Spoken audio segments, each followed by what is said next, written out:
here. Well, hi, Anthony. Congratulations on this exciting new film. Thank you. From the 25 minutes I've seen, it's really cool. Thank you. So I wanted to know, have you felt any pressure succeeding Chris Evans as Captain America? Not at all. Sam Wilson is very different than Steve Rogers, and I think once you see the movie, I mean, you've seen the first 25 minutes. This is very much so my movie. And, you know, my Captain America is very different than his. And Sam and Steve were written very different. So it's more so about accepting Sam Wilson, who you've grown to know and love, as opposed to not acknowledging Steve Rogers. Oh, nice. I like that.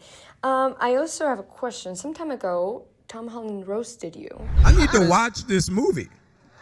You haven't seen Spider-Man Homecoming? I haven't seen the Falcon. Oh, no, there isn't one. Sorry. No, he didn't roast me. For not having a Falcon movie. I mean, he was the 4th or 5th Spider-Man. So, Yep. I mean, But the tables I'm have the first turned Sam now. Wilson. I mean, it took 5 times to get it. But the tables have turned now. Do you want to send him a message? Have you made him watch the movie yet? No, I've talked to Tom, and I was very clear about my movie being an exceptionally good movie, and he told me congratulations. Is he going to watch it? Yeah. You better. He's Have you watched Spider-Man yet? well, no. Well, when I go to London, he's gonna come see the movie. We're gonna have a screening in London just for him, and I'm gonna sit next to him and watch him watch the movie. Oh yeah, he better pay attention. What else can I ask? You have so many questions. No, these were for Danny. Don't worry. Wow. Are those in Spanish? Yep. Let me hear one of Danny's questions. Oh Let my me hear. I'll give you an God. answer Well, to that. I'll answer as Danny. Actually, I asked Danny to guess what other superhero you would like to play. Actually. Oh, this is good. This is good. I would say, well, I know Danny would love to play Spider-Man, ironically. He's, they're both little people, so it makes sense.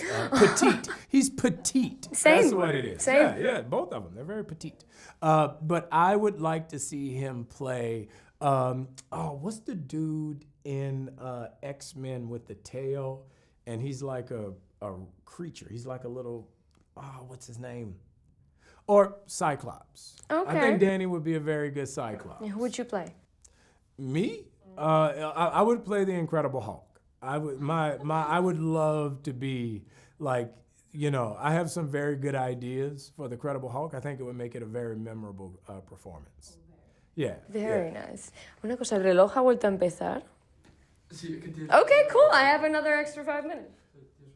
Whoa, this guy's good. Okay, well. He likes you. I mean, not like that. I mean, he's just saying, you get 5 minutes. I mean, it's a great haircut. Great haircut. I have a bit of a tricky question, but whatever you feel like. But when I saw the first part of the movie, I saw that you have an evil president of the United States in the movie. Quite ironic, isn't it? Well, we shot the movie 2 years ago. Oh, wow. So think about back then, it was Joe Biden. Like, nobody knew now would be now back then.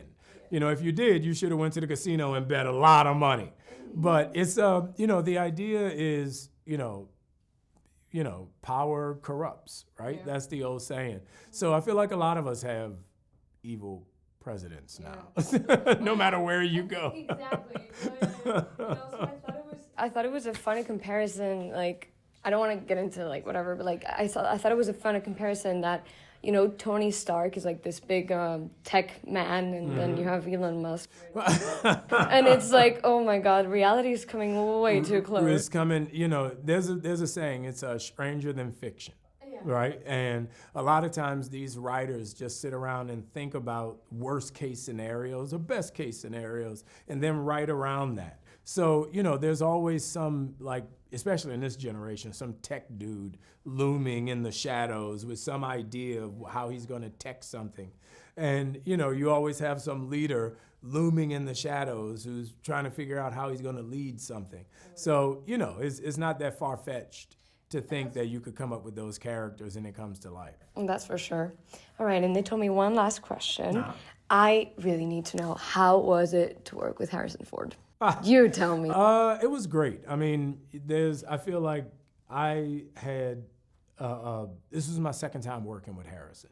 And it was a wonderful experience because he was so open and free and happy to be there. He acknowledged the fact that it was my movie, it wasn't his movie. So he wasn't on set trying to, show that he was the big cheese. It actually felt like a old school like drama class. Like we really were connecting and working and, reacting to each other, as opposed to him like enforcing his will as Harrison Ford. He was just one of the guys, and he would come to set and hang out, and like famous big star actors don't do that. They'll go to their trailer and like talk to other famous people, but he actually just hung out with the cast and the crew. So it was great. Oh my God, that's amazing. Well, congratulations. I'm so happy you got to live that. Thank you so much. And well, that's it, right? So nice to meet you. Eh.